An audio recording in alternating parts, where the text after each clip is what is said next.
Orang yang punya akal karena sadar ini wilayah Allah, semua milik Tuhan. Itu dia tiap hari berpikir, besok Allah akan melakukan apa terhadap dunia ini. Kalau dalam kitab Hikam itu disebut al-akil mayakul madza yaf'alu wa hubi wal ghafil mayakul madza af'al. Kamu merencanakan suatu mau plesir ternyata gempa. Mau wisata ke Rusia ternyata perang. Kamu tidak pernah tahu apa yang akan terjadi besok. Wa ma tadri nafsum madza taksibu ghada. Tapi anda semua kita ini sering punya jadwal permanen. Makanya saya kalau diundang siapa saja, sana takdir. Yang jelas Gus ini acara penting. Ya masih acara penting nak pangeran ngersakno piye? Kok ape dadi pangeran? Kamu kok mau jadi Tuhan? Itu kadang ya kiai gitu. Penting Gus acara ini jenengan harus memastikan bisa. Loh kamu itu yang ngajarin tauhid, sesuatu itu biadillah kok bilang-bilang apa pasti. Kalau maksa terus tak tobatkan loh kamu kata saya itu. Ya kalau gitu Gus bilang insyaallah. Wah itu hati saya, fisik saya, roh saya sudah bilang insya Allah. Tidak usah kamu latih kata saya.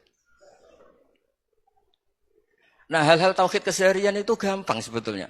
Wal ghafil yaqulu madza af'al. Tapi orang yang lupa Allah dia setiap hari bilang besok apa? Kita bisa melakukan apa? Seakan-akan dia itu aktor, dia penting, dia subjek permanen, dia. Padahal kita ini hanya objek kehendak Allah Subhanahu wa taala. Karena kita yakin sesuatu yang terjadi di alam raya ini kita tidak bisa apa-apa. Makanya saya sering ngaji, sering bilang saya. Ketika Anda mensifati Allah, Dia yang menghidupkan. Sudah itu tanamkan sehingga ketika kita mati santai saja. Kenapa santai? Allah punya cara menghidupkan kita. Zaman kita hidup juga gak tahu caranya ngelola jantung, ngelola paru-paru. Kamu juga gak tahu ngelola oksigen yang tidak beracun, tidak mengandung polusi. Tahu-tahu hidup. Gak ingin tua ya tahu-tahu tua, gak ingin mati tahu-tahu mati. Selama ini kita hidup juga gak tahu apa sebetulnya. Hanya gaya tok, punya jadwal, punya planning. Kalau kamu bisa menentukan pilihan Anda, pasti Anda istrinya cantik, 4 neriman semua, kona'ah semua. Nyatanya enggak kan? Ada 1 jelek, cerewet.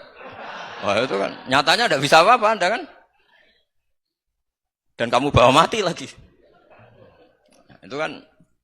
Istri Anda juga gitu, punya keinginan, punya suami yang ganteng, yang jabat, yang neriman, yang enggak poligami. Ya enggak kesampaian juga. Kalau kita ngitung tingkat kegagalan kita itu gagal terus. Ya kan? Nah, terus ingat Allah. Madza yaf'alu wa hubi. Orang yang punya akal selalu berpikir Allah itu menghendaki apa terhadap saya.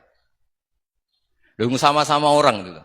Melihat orang yang serius, itu kata Anda itu pemikir berat, serius. Senang punya tokoh yang merengut, karena kamu anggap serius. Tapi sebagian orang anggap orang yang serius itu wong merengut, wong masam, wong muka kok ditekuk.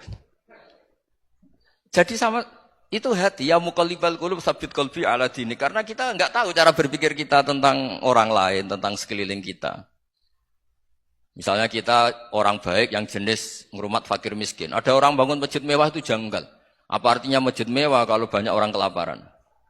Tapi kalau yang jenis pendidikan, apa artinya masjid mewah kalau tidak bisa ngaji? Nanti yang jenis infrastruktur, apa artinya ini kalau semuanya punya sudut pandang yang berbeda-beda. Dan Islam mengapresiasi semua kebaikan. Tapi katakan semua kebaikan itu adalah kehendak Allah Subhanahu wa taala. Karena apapun baik Anda itu pakai fasilitas yang diberikan oleh Allah Subhanahu wa taala. Sehingga ini yang disebut qulillah tsumma darhum fi khawdihim yal'abun.